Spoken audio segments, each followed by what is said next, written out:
Hi folks, and welcome to the second video in my series about how to play the bass. So, some people play the bass sitting on a stool, and I do that the majority of the time. With beginners and young students, I prefer to have them start playing standing. I think it is easier to avoid some of the pitfalls of holding tension and finding a awkward and difficult posture for playing. So, first of all, and you will probably hear me say this if you have lessons with me in person, start by standing with both feet flat on the floor. Distribute your weight evenly between your two legs and keep your knees comfortably straight. So not rigid, not tense, but comfortably straight.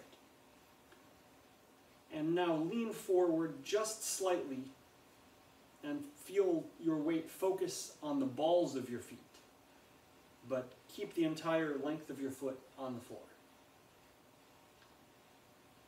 And stand here for a moment with both hands at your side and feel the weight of gravity pulling your hands toward the floor. And now, without changing anything, just observe how your fingers curve naturally on both hands. We'll start with the left hand. Without even bringing it up, just look at how your fingers curve naturally. Now bring it up in front of your face at about eye level. And when we pick up the instrument, we will want first finger in first position, this finger, your pointer finger, to be at eye level. And that's how you figure out how to set the length of the end pin. So again, imitate that relaxed, natural curvature of your fingers as you bring them up and wrap your thumb around the imaginary neck. Now let your left hand down to your side again. And in a similar way, look at and feel your right hand and think how your fingers curve naturally, and whichever bow style you're using, you want to apply that to how you hold the bow.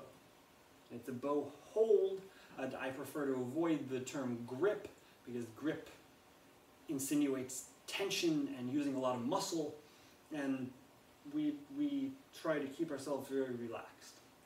So I'll start with the French style, which is more common particularly in school orchestra settings, because the teachers there are very often primarily violinists or cellists who are more comfortable with this bow style.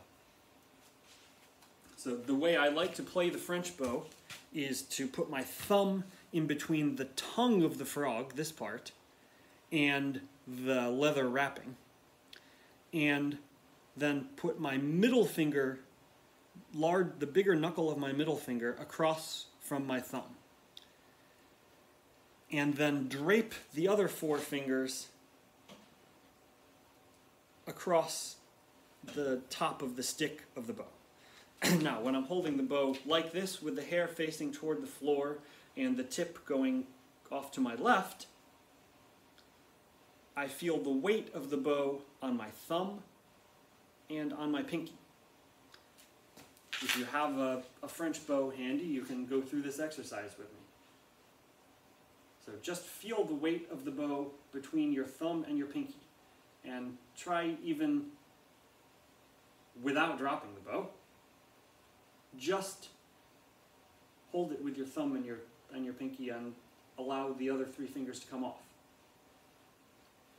Now, rotate the bow slowly 90 degrees toward the ceiling. In this position, you should feel the weight of the bow just between your thumb and your middle finger. Now rotate it 90 degrees further and point the tip to your right and you should feel most of the weight of the bow just between your thumb and the larger knuckle of your pointer finger. Now rotate it back, up, and back to the left.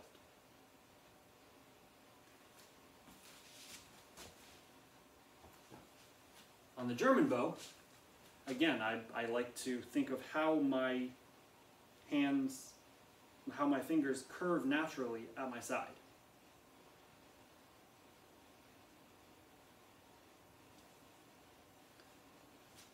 And when I put the bow in my hand, I put my thumb over the top of the stick and my pinky against the ferrule. This metal part is called the ferrule of the bow, of the frog. And keep my other three fingers relaxed and naturally curved. I'll put my pointer finger against the side of the stick and my middle finger against the tongue of the frog, and allow my ring finger to rest against the top of the ferrule. Now let's do the same exercise of feeling how the weight of the bow is distributed in your hand.